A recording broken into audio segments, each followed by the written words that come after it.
Well, I'm thrilled to be here and be back at Rowan, and I want to welcome all of the folks that the President acknowledged beforehand, most especially the Rowans who helped to transform this campus, as Steve put it.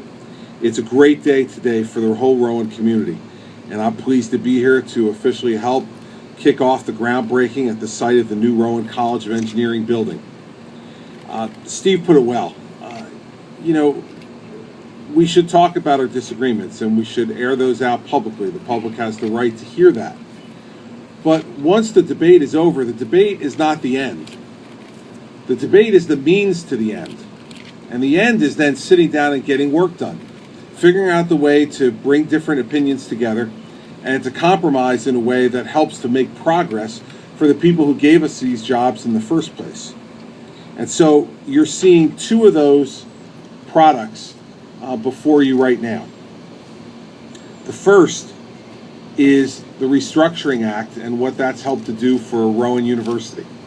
And, it is expanding both the capacity of Rowan University and the reputation of Rowan University and creating a diversity here that it didn't have before. And that is going to be an outstanding thing, not only for the citizens of this part of the state, but for citizens of the whole state. We're now going to have the opportunity to have those opportunities down here at Rowan University that they didn't have before. Secondly is the funding, and we'll get to that in a minute. But we know that, as Steve said, this had been tried a number of times before, and it had failed because people let the politics get in the way of common sense. We all know this is the right thing to do, and we've known it for decades. But I have to compliment Steve for his willingness to stick to the program. There was a lot, as you know, a lot of yelling and screaming about this one, especially down in this part of the state. And the fact is that Steve and I stuck together, made reasonable compromises with folks who had concerns as that came up, but then stuck to a deadline. So we were going to have this done by July 1st of 2012. We had it done by July 1st of 2012, and by July 1st of this year, we were able to make the implementation happen. I want to thank the President for his commitment to this community and to that consolidation. He helped to guide the university through a tremendous period of growth and development while continuing to provide the students who are currently at Rowan with the highest quality education. We couldn't have done it without him.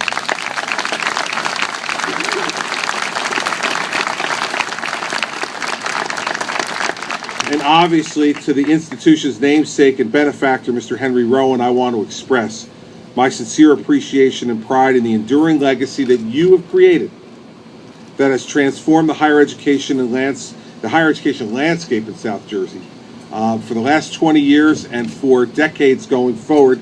The people of the state of New Jersey are deeply indebted to you and your family, and I thank you for that as well.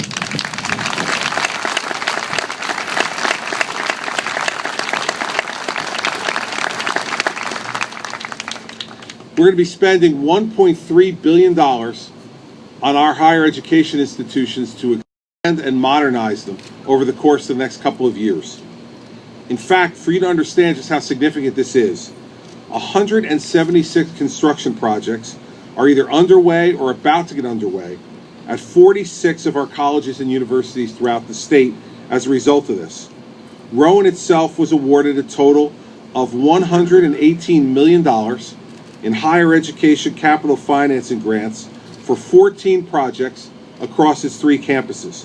The new Rowan College of Engineering building project we're breaking ground on today is receiving $45.9 million in funding for a 3-story, 90,500 square foot addition to the current building. It's going to encompass classrooms and study areas and faculty offices, lab space and labs for Rowan's highly innovative engineering clinics, a STEM center for outreach to pre-college age students, and a high-performance computer cluster for research in engineering, and at Cooper Medical School, School of Osteopathic Medicine, the College of Health Sciences, and the College of Science and Mathematics will all benefit from this new computer cluster. This investment project, coupled with the construction of new facilities for Rowan's Rohr College of Business, another higher education capital funding project, is expected to create more than 550 construction jobs and 100 new permanent positions in Glassboro, while spurring more than $180 million in economic activity. And that's why you see those guys smiling back there. That's going to be great jobs for them and their families as well.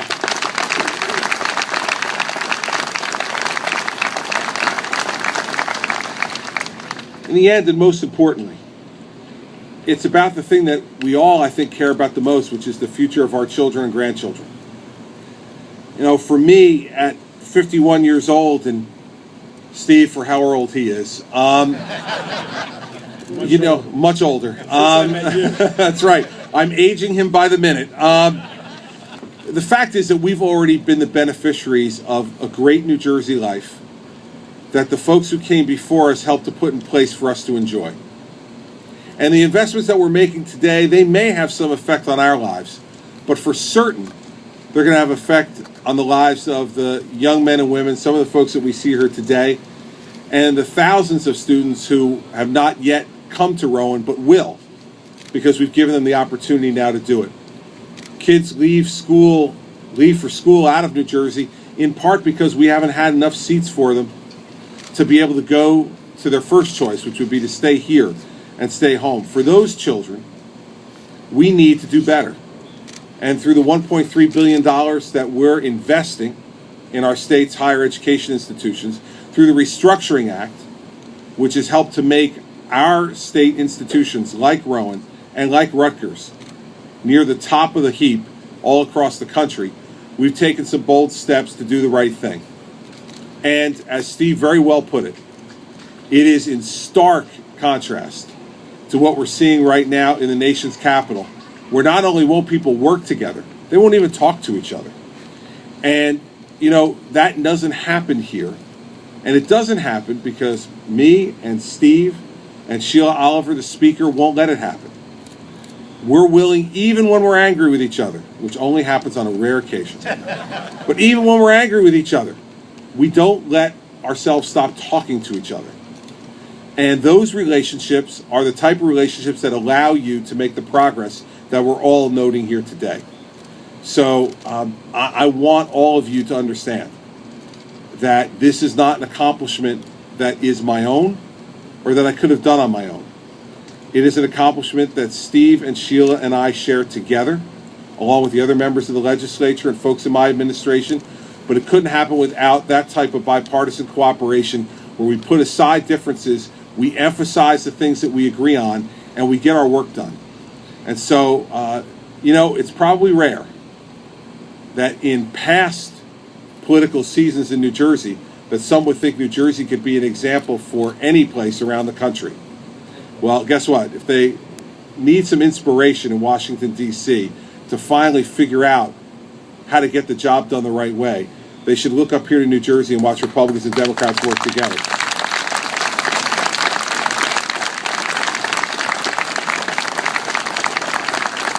So I thank all the members of the Rowan community for being here. I thank them for their support and encouragement for this institution. And I know we're anxious now to go break ground and get the project moving, get people to work, and get more students here to learn and grow and prosper in our great state. Thank you all very much.